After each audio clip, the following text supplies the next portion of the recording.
will be sitting in the chair tonight. In the absence of the mayor, the deputy mayor fills the role of the chair, so I will be chairing this meeting. It's my responsibility, and I will try to deliver a effective and efficient meeting as we are accustomed to with Mayor Ryan.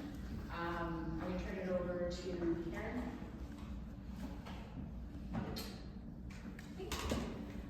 So I just wanted to welcome Jacob to Zorra Township and to introduce him to council and residents that are here today. Jacob comes to us from Western University. He graduated with his master's in public administration, and he also interned at the City of London in the mayor's office working on some special projects as well. So we're really happy to have him joining us for the strategic initiatives coordinator position for the next year. And one more item before we proceed with adoption of the agenda. We're experiencing some technical difficulties this evening, so our live stream is not functioning. We're making, as per our procedural bylaw, we're making a recording of the video that will be posted at a later date. If anything changes as we go, then we'll call a recess and go from there. So first item is adoption of the agenda. Do I have a mover? Moved by Stewart, seconded by Finch, that the agenda be adopted as printed and circulated. Are there any issues with the agenda? I'll call the question. All those in favor? Opposed? That's carried. Next item is declaration of pecuniary interest. Do we have any declarations of pecuniary interest? Seeing none.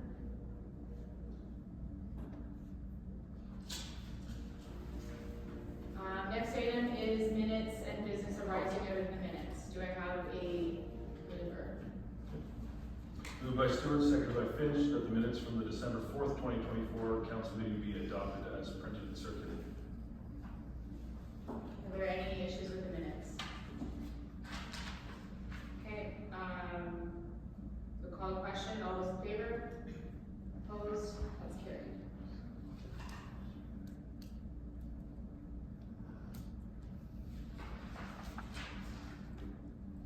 Okay, so we have no public comment period, and we have two minor variance agenda items. So does someone have a motion to go into public meeting and sit as committee adjustments? Moved by Stewart, seconded by Finch, that the council meeting be adjourned at 6:03 p.m. for the purpose of holding a public meeting pursuant to the provisions of the Planning Act. All those in favor? Opposed? That's carried.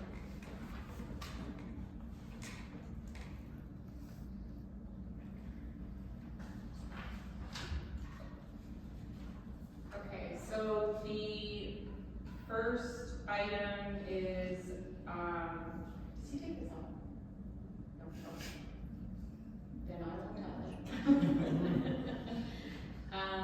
So we have minor variance application A11-24 submitted by Peter Baldwin and Stephanie Halford pertaining to lands described as Part Lot 8, Concession 13, East Missouri, are located on the west side of 27th line between Road 74 and Road 76 and are municipally known as 275445 27th line, Township of Zorra. Is there anything that the planner would like to highlight from this report? Thank you to the Deputy Mayor. Good evening to council, staff, and the members of the public joining us here this evening. The application for a minor variance before the committee at this time affects lands on the 27th line, as the Deputy Mayor indicated.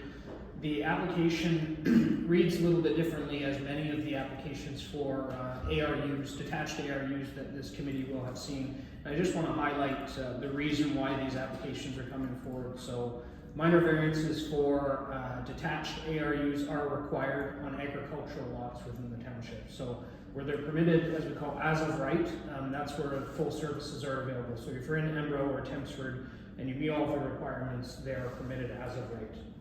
In these agricultural areas, such as the lands affected by the subject application, they are requiring a minor variance application even where they meet the criteria, because we did not explicitly permit a detached ARU as an as-of-right use in these areas. So I just want to clarify that, as I did have a couple of questions from committee members asking about that. So the application tonight does seek relief of a provision in the zoning bylaw, section 7.1, in order to add a detached ARU as a permitted use. The subject lands are approximately 200 acres in size, and they do front on two different municipal roads, and each side of the property does currently contain a single detached dwelling. There's a number of accessory buildings and a coverall building as well on the property, and the applicants are seeking to build an approximately 1,500 square foot detached ARU nearest the easterly dwelling on the subject property. I would highlight the subject property is largely constrained by way of the UTRCA's regulation limit. However, they have advised that the proposed location for this dwelling is not impacted at all by their regulatory limit. As such, they had no objection or issue with the proposed application. Similarly, I received no comments or phone calls or emails from neighboring residents indicating any objection or support one way or the other for the application.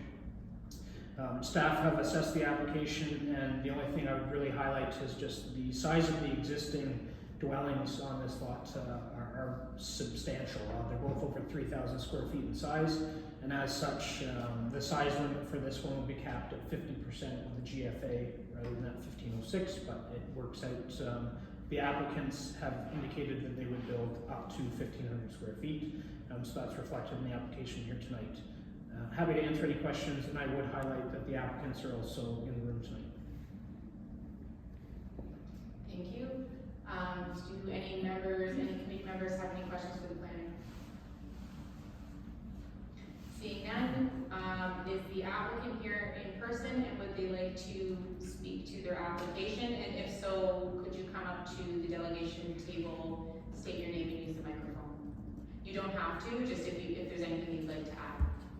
No, I think we've read that there were no objections, and thank you, council, for considering it. Okay. And are there any members here from the public that would wish to speak to this application? And any members of the public online? Okay. Do we have a motion for this application? Moved by Stewart, seconded by Finch, that the Township of Zorra Committee of Adjustment approve application file A11-24 submitted by Peter Baldwin and Stephanie Alford for lands described as Part Lot 8, Concession 13, East Missouri, in the Township of Zorra, municipally known as 275445 27th line, as it relates to 1. Relief from Section 7.1, accessory uses, buildings, and structures permitted, to permit a detached additional residential unit, ARU, on a property zone, general agricultural zone A2 in the Township of Zorra, subject to the following condition: that the approval of the ARU shall be located generally as identified on Plane 3 of report number 2024-385. Councilmember, would you like to speak to anyone else?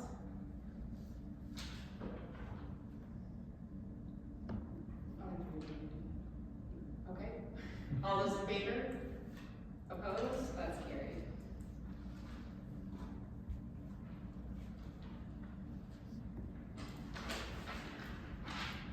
So, that was carried, that approved. There is some process, so I would recommend that you follow up with the planner and or Mike Hughes to make sure that you're on the right side of process moving forward. Thank you. Thank you. So now we have minor variance 6B. Minor variance application A12-24 submitted by Jim and Cassandra Forbes pertaining to lands described as Part Lot 23, Concession 3 North Dorchester, are located on the southwest corner of 17th line and Road 64 and are municipally known as 642960 Road 64, Township of Zorra. Would the planner like to highlight anything from his report? Thank you to the Deputy Mayor. Subject application 812-2024 affects lands on Road 64. And in this instance, the applicants are seeking relief from two different provisions of the township zoning bylaw. One as it relates to the maximum cumulative gross floor area for ARUs, and the second as it relates to the distance between the principal dwelling and the proposed ARU. In this instance, the ARU is an existing structure currently treated in the township zoning bylaw as a garden suite, which is temporary in nature. The applicants are seeking to deem it as permanent in nature. When these applications come forward, the discussion is largely focused on the building department and them being satisfied that it is in fact appropriate to be classified as a permanent structure per the building code and not temporary, as we would often see with something that could be movable and towed away accordingly. In this case, the building department is satisfied this is a permanent structure. The applicants have been occupying this residence for a number of years. As a result of circulation, there were no comments received in support of or contrary to the application.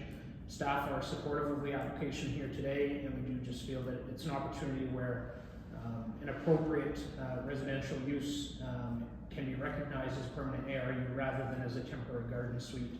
So it allows the applicant to have this one approval, and they don't need to keep coming forward every 3 years as you would for a temporary garden suite. Happy to answer any questions, and the applicant is also in the room tonight.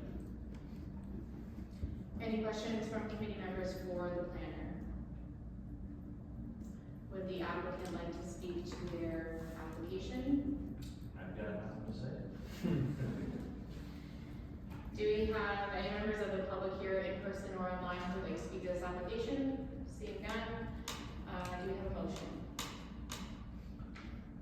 The Township of Zorra Committee of Adjustment approved application file A12-24 submitted by Jim and Cassandra Forbes for lands described as Part Lot 23, Concession 3 North, in the Township of Zorra, municipally known as 642960, Road 64, as it relates to 1. Relief from Table 5.4.2.4 provisions for detached additional residential units to I. Increase the maximum permitted distance between dwellings from 30 meters, 98.6 feet, to 50 meters, 164 feet. And 2. Relief from Table 5.4.2.3 provisions for all additional residential units. I. Increase the maximum and permitted cumulative gross floor area from 50% to 57% of the gross floor area of the principal dwelling, to recognize the existing garden suite only as an additional residential unit ARU. Subject to the following condition. 1. That the approval for the ARU applies only to the existing garden suite located generally as shown on plate 3 of report number 2024-386. And just to And I forgot to say, moved by Councilor Mitchell and seconded by Councilor French. perfect, I was just Pointed that out to me. Would anybody like to speak to that? Go ahead. I think as outlined in the information that was in our agenda and confirmed by the planner that there's no objection to this. This is a building that, other than these 2 minor changes, checks off all the boxes to make this a permanent residence and take away the cost and work of not only the applicant but of our staff to apply for a garden suite every 3 years. So it follows perfectly with our newest planning initiatives as far as addressing housing issues. So I think there's no reason to not support this application. Anyone else? Yeah, I would agree. I think these are exactly the types of applications that when that ARU framework came forward, was considering. And I know we've seen the extension request for this temporary housing for this property come forward in the past and moving through that process. So I will be in support of this as well. I think this is a good use of that new policy framework. So all those in favor? Opposed? That's carried.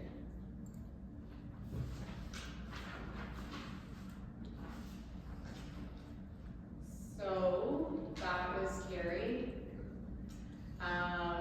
There's some process, so please follow up with planner and or building. Well, I guess not, because you're not. Yeah, it's just to recognize those are there. Okay, Go forward now. keep on living. Thank you. Thank you. Have a Merry Christmas. Thank you. Take care. Do I have a motion to come out of public meeting? Moved by Councilor Mitchell, seconded by Councilor Finch, that pursuant to the Planning Act, the public meeting be adjourned at 6:15 PM, and the regular meeting council will be called back to work. All those in favor? Opposed? That's carried.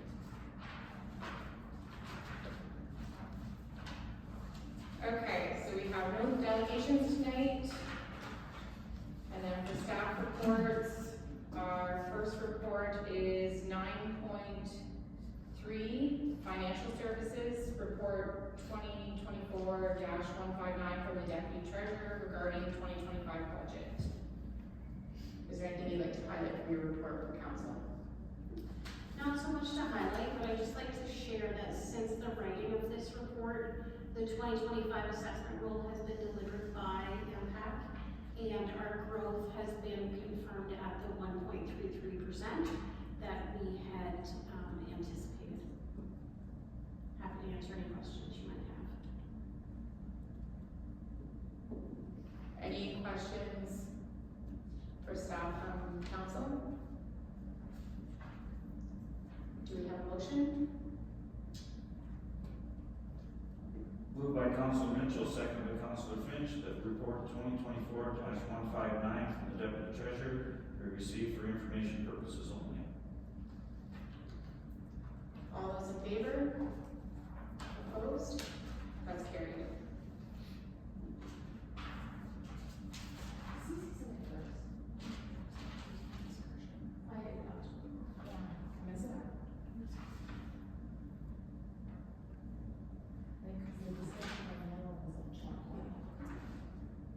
Did anyone?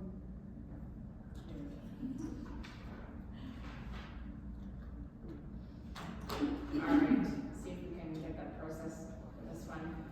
The next report is 9.4A from Legislative Services, report 2024-155 from the Legislative Coordinator / Deputy Clerk regarding voting method for the 2026 municipal budget.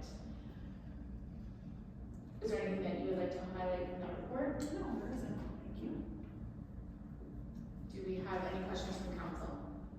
I have a question about the voting list, and it's referenced in this report, but not the focus of the report, so you want me to wait and ask that later, or is it appropriate to ask it now, about voting list? That's, you can ask them, yeah. Okay, so,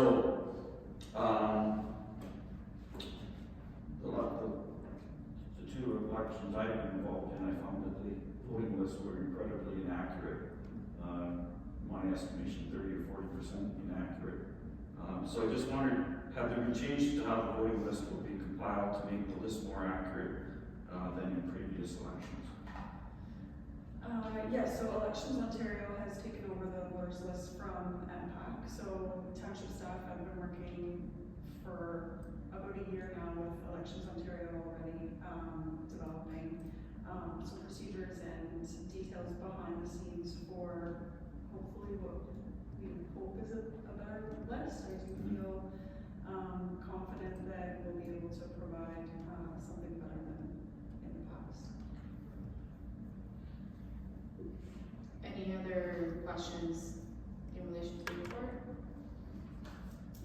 Do I have a motion? Councilor Mitchell?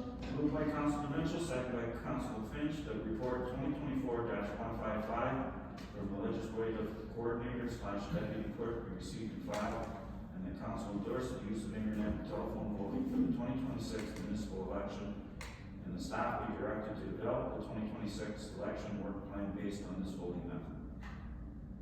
Would anyone like to, first Councilor Mitchell, would you like to speak to your motion? No, I fully support the recommendation that we go with internet and telephone voting again. Running an election should be the same as providing any other municipal service. It should be strive for the highest level of service at the lowest possible cost. And I remember it's indicated in the we don't have dollar figures, but it's indicated in the report that compared to in-person voting and mail-in voting, that this is a cheaper alternative while being a high level of service and accessibility to most people. And I remember after the last election, Karen's report was very encouraging as far as participation rates and security and everything else, and there was no concerns on, so it makes sense to do it again. But touching on participation rates, and I think that's one of the goals of making voting as accessible as possible to as many people, is to increase the percentage of potential voters that participate.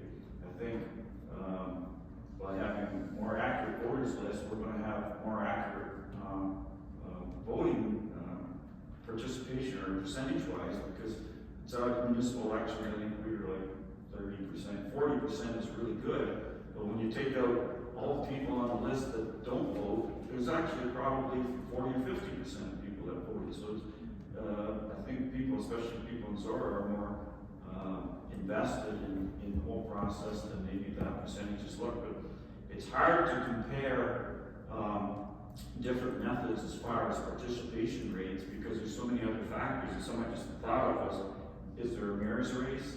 How many wards have races? Are there controversial issues that people want to elect certain people on?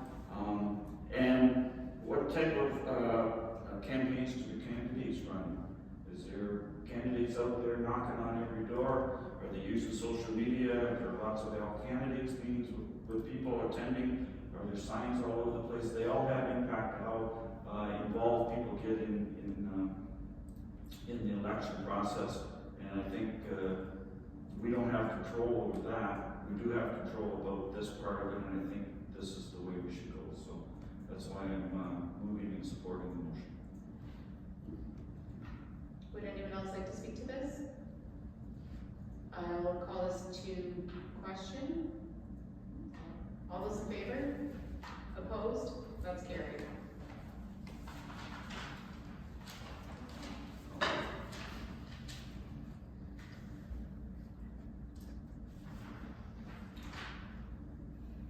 All right. And our last staff report is report 2024-161 from the Chief Administrative Officer regarding OPP funding support. CEO Larder, is there anything you'd like to highlight from your report? No, I do not. I'd be happy to take any questions. Any questions from council? Councilor Mitchell. I have a procedural question that came to me because of where we're sitting right now, and that we have passed the budget, but we haven't passed the bylaw that's associated with the budget. So at this point, would it be possible for us to open up, go back in, and instead of following the recommendation, use that $200,000 to lower the tax levy? And if so, what's the process of doing that?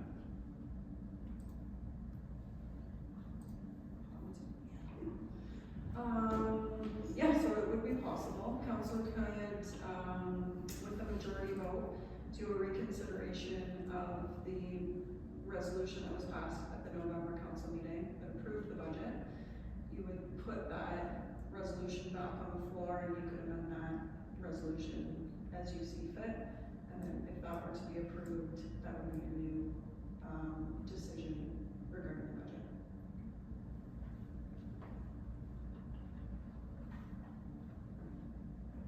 Do we have any other questions in relation to the report? Okay, do we have a motion?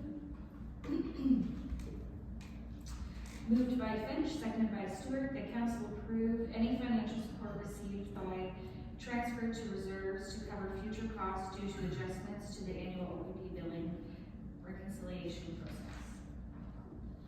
As the mover, would you like to speak to the motion? Would anyone else like to speak to it? Councilor Mitchell? In spite of my previous question, I do support the motion that this money goes back. That was strictly a procedural question. I was curious about how that would work. I do support putting it back into reserves. 211,000 would make a bit of a difference, but not a huge difference. And to go through the process of opening the budget after we've gone through checking it all out before. I don't think that, we need to do that. And honestly, I think, if you look at what's happening in the, federal economy and the threats we have from other countries that are going to impact our economy, that when we look at the 2026 budget, we may be happy that we've got a couple $100,000 maybe to work with. And there's also the uncertainty of maybe next year, the policing budget will be up a significant amount, and we'll have the money there to pull it out. And so I'm in support of the motion that this nice little Christmas present that we got from the province is and reduction in our OPP cost that we put it away for a rainy day. Councilor Stewart? Yeah, I agree with everything Councilor Mitchell said. The other thing that stuck out to me from our budgeting process is that the year-end adjustments that we received from policing was one of the wild cards that we had at year-end when we were looking at a budget, and it could greatly affect the next year's budget, as we saw with the 2023 adjustments. So to me, this is, again, for the reasons Councilor Mitchell said, for next year's increases, it could cover that, but it could also be a safeguard, because if we're having to absorb some unexpected adjustment at the end of 2024, that may affect what we can put in our budget for the next year as well.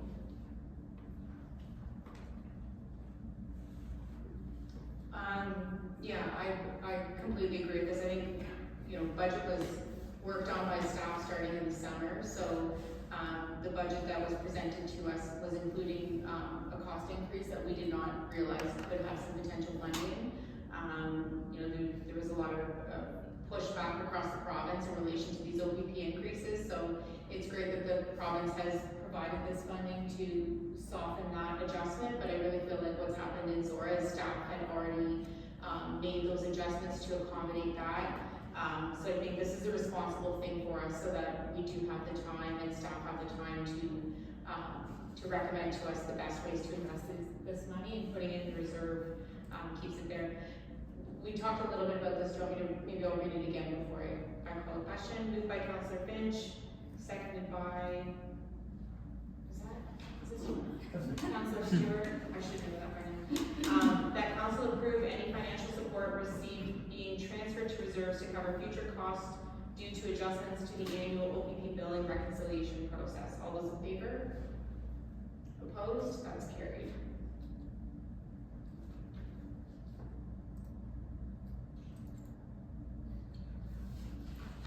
Okay.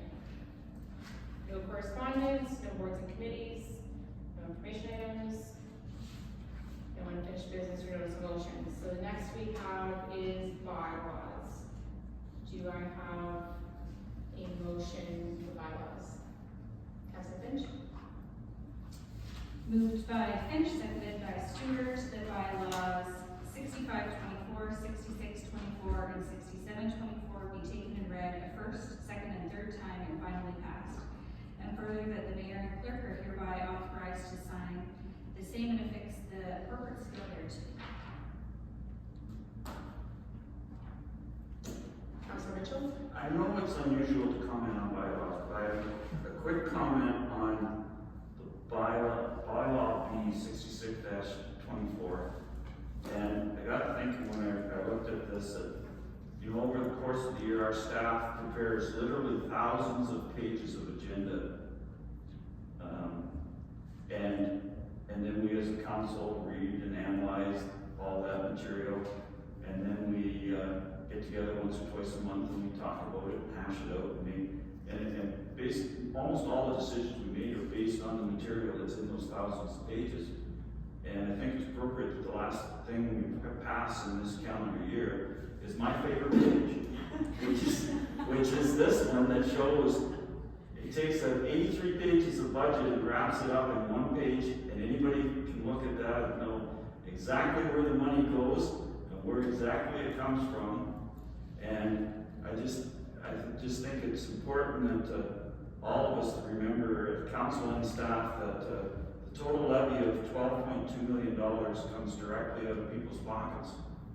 And the revenue of $3.1 million. A lot of that comes out of people's pockets too, through various user fees.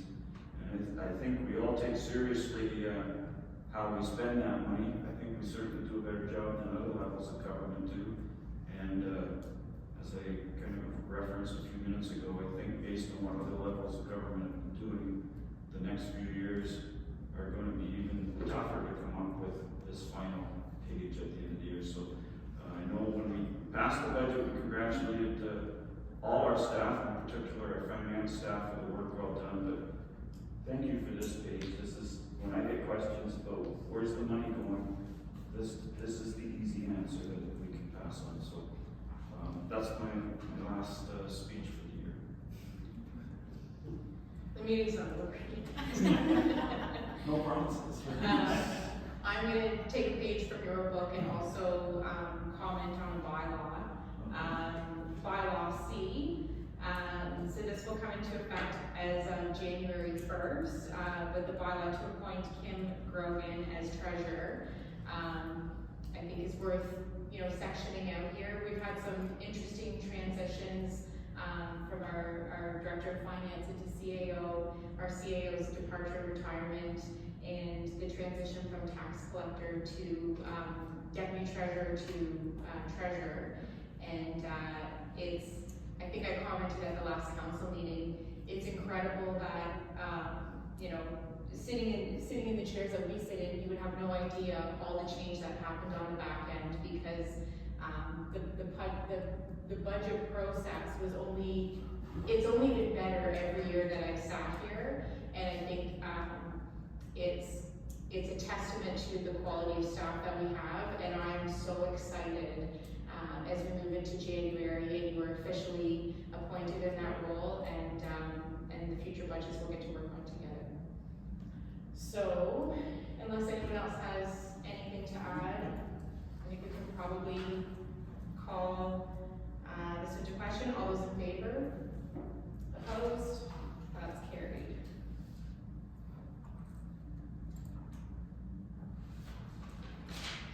All right. Items of community interest. Do any members of council have any items of community interest they would like to share at this time? Councilor Finch. December 22nd, your Oxford Connection is sponsoring a free skate from 2 to 3 at the Embro Arena. On December 31st, Embro Fastball is doing a free skate at the Embro Arena, 2 to 3 as well. January 11th, the grade 8 is doing a Celtic fundraiser ball drive. On January 13th, Embro Zorra Society is having their AGM annual meeting at 7 p.m. at the Embro Legion. Anyone else? Sunday, this coming Sunday, the 22nd, is the Thamesford Californian Christmas Parade. I believe it's at 6:30. 6 o'clock. 6 o'clock, thank you. I think that's all I have till the new year. Okay, so now we have confirmatory. Councilor Finch. Moved by Finch, seconded by Mitchell, that bylaw 6824 being a bylaw to confirm the proceedings of council held December 18th, 2024, be read first, second, and third time this December 18th, 2024, and further that the mayor and clerk are hereby authorized to sign the same and affix the corporate seal thereto. All those in favor? Opposed? That's carried. And we are adjourned.